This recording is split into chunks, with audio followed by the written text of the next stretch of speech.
দর্শক অনুষ্ঠানের আজকের অতিথি মোহনা টেলিভিশনের senior news editor Shipon Howlader. Shipon, আপনাকে স্বাগত স্টুডিওতে। আমরা আলোচনায় আসবো, তবে তার আগে শিরোনামগুলো দেখে নেব। আমার হাতে প্রথমে আছে প্রথম আলো। তারা শিরোনাম করেছে, আহতদের চিকিৎসা ব্যয় নিয়ে দুশ্চিন্তা থাকছে, আহত রোগীর চিকিৎসায় দায়িত্ব সরকারকে নিতে হবে। অন্তর্ভুক্তিমূলক গণতন্ত্রে উত্তরণে পরিবেশ তৈরিতে প্রতিশ্রুতিবদ্ধ গ্লোবাল সাউথ সম্মেলনে ডক্টর ইউনুস। সাবেক মন্ত্রী সহ আলোচিতরা কোথা থেকে গ্রেফতার হচ্ছেন, ছাত্র জনতার অভ্যুত্থান। দৈনিক ইত্তেফাক, 100 দিনের মধ্যে ব্যাংকিং খাতের দুর্নীতির শ্বেতপত্র, গভর্নর।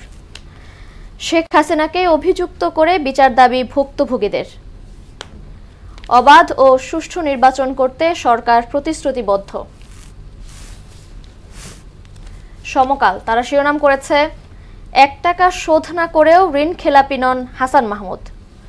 শিগগিরই জানা যাচ্ছে না নিহতের প্রকৃত সংখ্যা। অবাধ ও সুষ্ঠু নির্বাচনে সরকার প্রতিশ্রুতিবদ্ধ। বাংলাদেশ প্রতিদিন, মন খারাপের কিছু নেই, অপারগ হলে চলে যাব, উপদেষ্টা এম শাখাওয়াত। পলককে সিন্ডিকেট নিয়ে জিজ্ঞাসাবাদ। শেখ হাসিনা, নওফেল শামীম সহ 82 জনের বিরুদ্ধে হত্যা মামলা। আছে যুগান্তর, শিগগিরই যৌথ অভিযান, দুর্নীতিবাজদের গ্রেফতার ও কালো টাকা উদ্ধারের সিদ্ধান্ত। নতুন বিশ্ব গড়ার কেন্দ্রে তরুণদের রাখতে হবে, গ্লোবাল সাউথ সামিটে ডক্টর মোহাম্মদ ইউনুস। বিদ্যুৎ ও জ্বালানি খাতে মিলেমিশে লুটপাট, আওয়ামী লীগ সরকারের 3 মেয়াদ।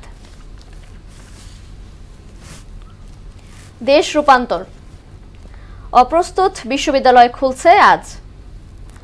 সুষ্ঠু অংশগ্রহণমূলক নির্বাচনের পরিবেশ তৈরিতে প্রতিশ্রুতিবদ্ধ doctor Mohammad Yunus.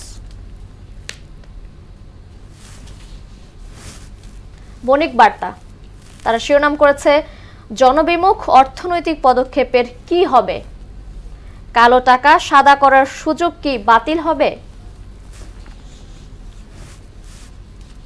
The Daily Star, civil admin still on edges, S Alam drains Janata branch dry. Yunus pledges fair polls, inclusive democracy, Global South summit. এই ছিল আজকের পত্রিকাগুলোর প্রধান প্রধান শিরোনাম। শিপন, দীর্ঘ 1 মাস পর আজ শিক্ষা প্রতিষ্ঠান খুলেছে, সেখানে স্বাভাবিক পরিস্থিতি আছে কিনা আপনার কাছ থেকে জানতে চাই।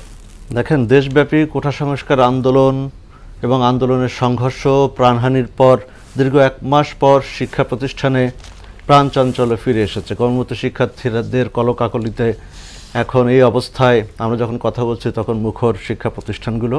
এটি খুবই আনন্দের এবং স্বস্তিকর একটি খবর, কেননা কমলমতি শিক্ষার্থীরা 4 দেয়ালের মধ্যে এক ধরনের বন্দি জীবনযাপন করছিল, সেখান থেকে খোলা হাওয়ায় তারা বের হওয়ার সুযোগ পেল। একই সাথে শিক্ষা প্রতিষ্ঠানগুলো নিরাপত্তার যে ব্যাপারটি নিয়ে খুব জোরে সোরে আলোচনা হচ্ছে। আপনি জানেন যে শিক্ষা প্রতিষ্ঠানের খোলার সাথে সাথে শিক্ষার্থীদের নিরাপত্তা, শিক্ষা প্রতিষ্ঠানে আসা যাওয়ার যে নিরাপত্তা, সেই ব্যাপারটিকে বিশেষ গুরুত্ব দিতে হবে। কেননা রাজনৈতিক যে সংকট চলছে, বর্তমানের যে নিরাপত্তাহীনতার মানুষের মধ্যে যে আতঙ্ক, সেই জায়গা থেকে সন্তানদের ভবিষ্যৎ নিয়ে অভিভাবকরা সবথেকে বেশি চিন্তিত থাকেন।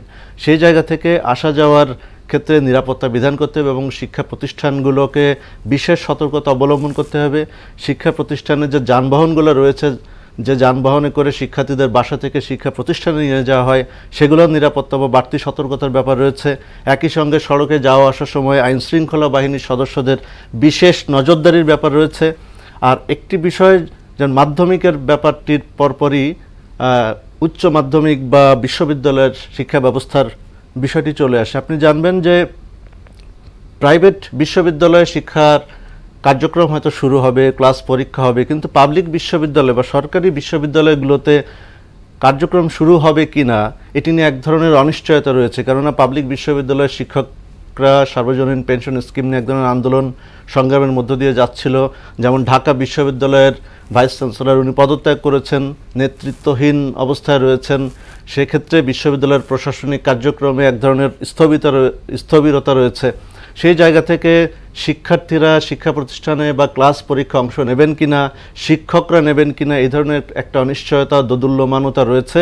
আরেকটি বিষয় রয়েছে যে আন্দোলনরত শিক্ষার্থীরা ছাত্র রাজনীতি বন্ধ সহ ছাত্রাবাসগুলোতে যে সহাবস্থানের কথা বলা হয়েছে, সেই জায়গাটিতে এখন পর্যন্ত কোনো চূড়ান্ত সিদ্ধান্ত আসেনি যে শিক্ষা প্রতিষ্ঠানের ছাত্র রাজনীতি নিষিদ্ধ হবে কিনা।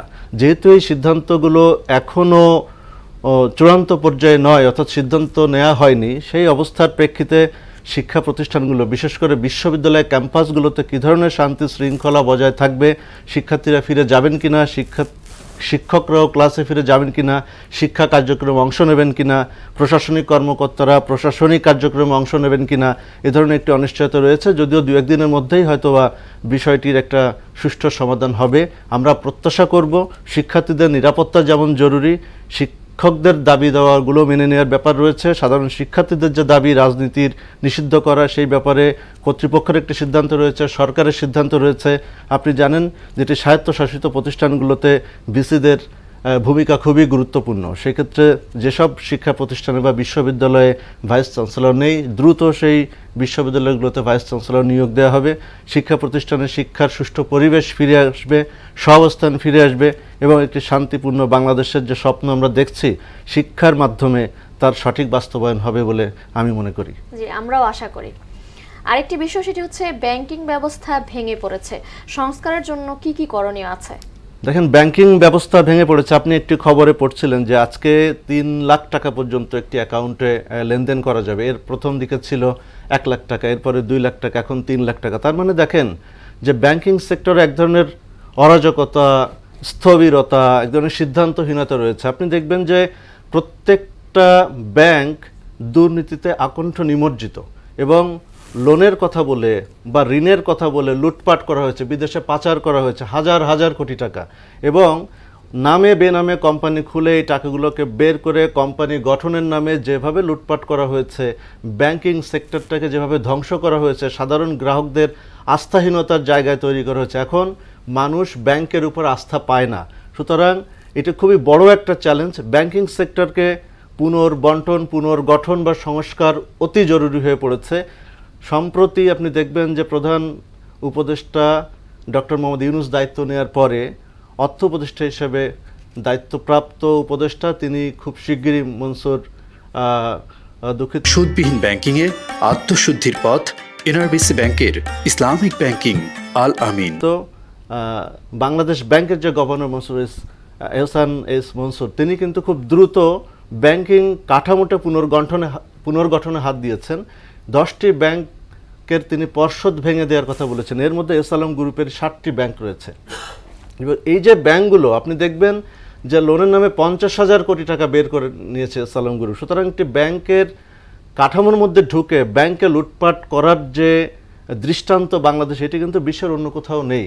সুতরাং ব্যাংকিং সেক্টরকে পুনর্গঠন করার পাশাপাশি ব্যাংকিং যে নীতিমালাগুলো, এটা সংস্কার দরকার। লোন দেওয়ার ক্ষেত্রে কঠোরভাবে নীতিমালা অনুসরণ করার জন্য ব্যাংকিং সেক্টরের যারা সংশ্লিষ্ট কর্মকর্তা কর্মচারী রয়েছেন তাদেরকে সেই নীতিমালা অনুসরণ করতে হবে এবং একইভাবে শুদ্ধিকরণ অভিযানটি জরুরি। কেন, ব্যাংকিং সেক্টর তো এমনি চলে না, কর্মকর্তাদের দিয়েই চলে। সিদ্ধান্ত নেয়ার ক্ষেত্রে, একটি লোন ডিসবার্স করার ক্ষেত্রে যে ধাপগুলো অনুসরণ করা দরকার সেটি যেন কঠোরভাবে অনুসরণ করা হয়।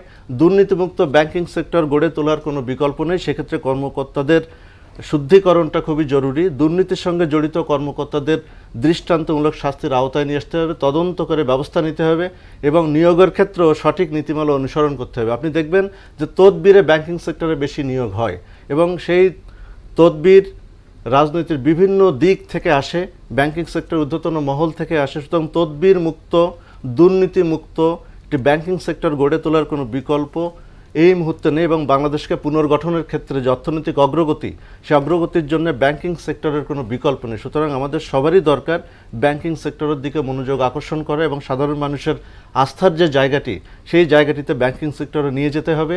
পর্ষদকে ভেঙে নতুন করে ঢেলে সাজাতে হবে।